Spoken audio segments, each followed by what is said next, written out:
Okay, the fourth house in astrology. The fourth house, I feel like isn't talked about enough because it does have to do with our family origins and our roots and our ancestry. But it also has to do with our emotions and connecting to our emotions. It has to do with home and the family, our early childhood, like upbringing with our family. And because it has so much foundational base, it does have to do a lot with forming our beliefs as well, because our parents, our family has a lot of um, a lot of effect on us, and we pick up a lot of beliefs either by watching them or by choosing the opposite beliefs. And so when I think about the fourth house, and that relates association to Cancer, I also think of the emotions, and Cancer rules the stomach, as well as the breast. It's feminine sign, but the stomach actually holds a lot of our emotional centers. It's almost like a second brain, and our so there's a emotional connection between our stomach, and that's why, like, you'll get butterflies in your stomach, you'll feel queasy if you get really nervous about things. So having that emotional connection to the ancestry and family roots, what is the connection there? Well, I follow another creator. He's at Sun God Nasty. He's really smart. He shares like his thoughts and his downloads, and he in one video, and I had mentioned the comments that really was unlocked things for me. He mentioned that your ancestors are your emotions, and I had never heard anything put like that before.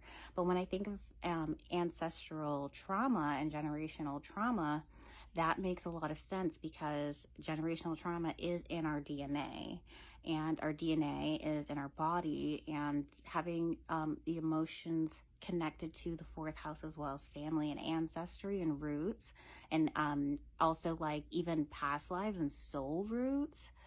So it's like even beyond this life, we go back further to other lives.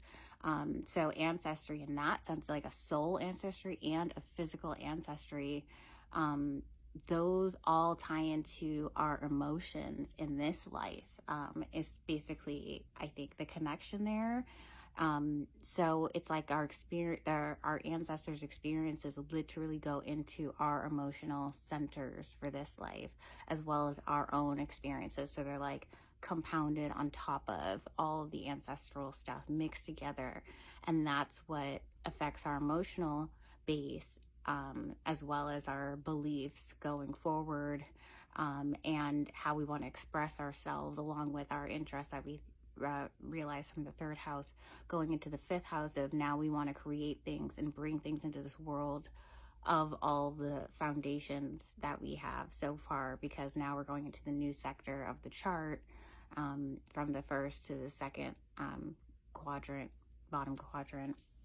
So I kind of just wanted to talk about that connection between ancestry and emotions, because to me, it kind of gives me a sense of grace when dealing with my emotions, especially as like a Cancer, because a lot of times I think, especially in our society, we're kind of raised to not be so like emotional, and show our emotions, and we're not even taught a lot of how to handle our emotions.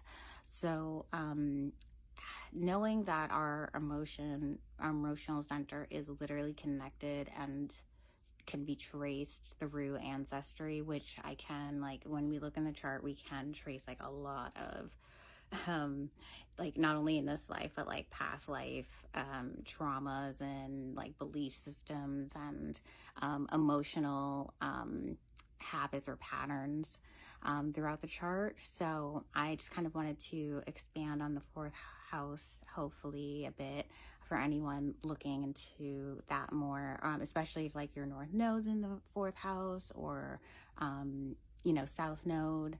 and you want to learn more about that. So yeah, that was the fourth house.